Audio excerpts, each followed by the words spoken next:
Daisy Jones and the Six, as a book and as a TV show, were just meh to me.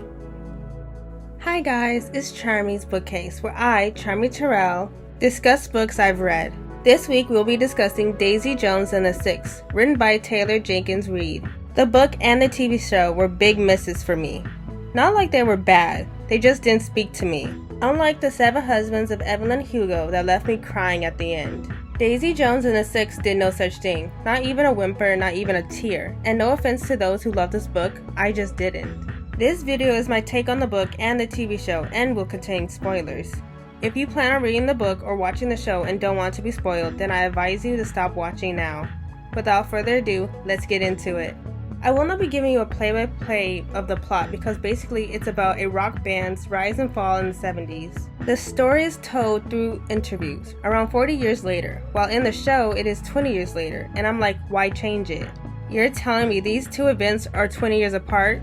He looks like it's been a month and he hasn't shaved, and that goes for all of them. No way that is 20 years later. They should have casted other actors to be their older counterparts.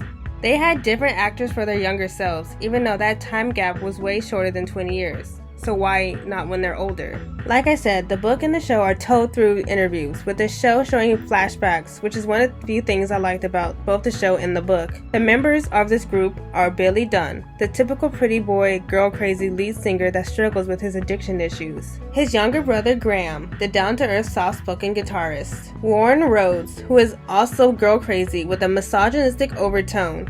And he's basically comic relief in the show. Then there's Pete Loving, who is non-existent in the show and who's basically just background noise for most of the part in the book. He literally does nothing. And Eddie Loving, I don't remember if they're related, but he's really the one who pushes against Billy's controlling tendencies. Then is Karen, aka Karen Serco, the edgy tomboy keyboardist that Graham has a thing for. And last but not least is Daisy Jones, who joins the group later in the rise to stardom, a wealthy rich girl neglected by her parents and a victim of the music scene who deals with her problems with the use of drugs and alcohol. Karen and Graham start off a romance, which I believe the show did better than the book. Also with Daisy's and Billy's complicated love-hate relationship, which is a big no-no because Billy meets and falls in love with Camila. The two are married with a child when Daisy enters the picture. I'm not pro-infidelity, but I wish this story had more infidelity. Billy and Daisy do kiss at one point, but I wanted more. I wanted some hardcore lovemaking between the two. But I have been reading a lot of adult books lately, so maybe that's why. Billy and Daisy understand each other on a deeper level, but they bring out the worst in each other, while Camila makes Billy a better person. I like Camila's character, though in the show, when Billy goes on his first tour, she goes with him, while in the books, that doesn't happen. She breaks up with him, and during their break, Billy sleeps around and does a lot of drugs, enabling his addiction. I like the conversation two had with each other. Camila wasn't the type of girl to follow her man around. She was a strong, independent woman, but by changing that in the show, it diminished her character in my eyes. While they were broken up, both parties were miserable. The time apart showed that both parties wanted to be together and loved each other so much. That is what I wanted the show to depict. While the book mainly focused on Daisy's and Billy's relationship, I was more looking forward to Graham's and Karen's.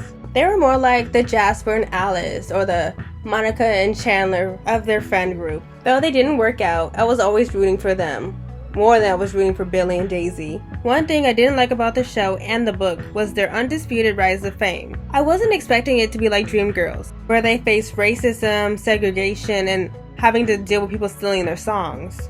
This is an all-white group after all. But their rise to fame was pretty easy. They performed at a show, was very well received, and got an opening for another band in like an instant. There was no pushback. It wasn't like they had to play for multiple managers and producers and were rejected. They just got a shot right out of the gate.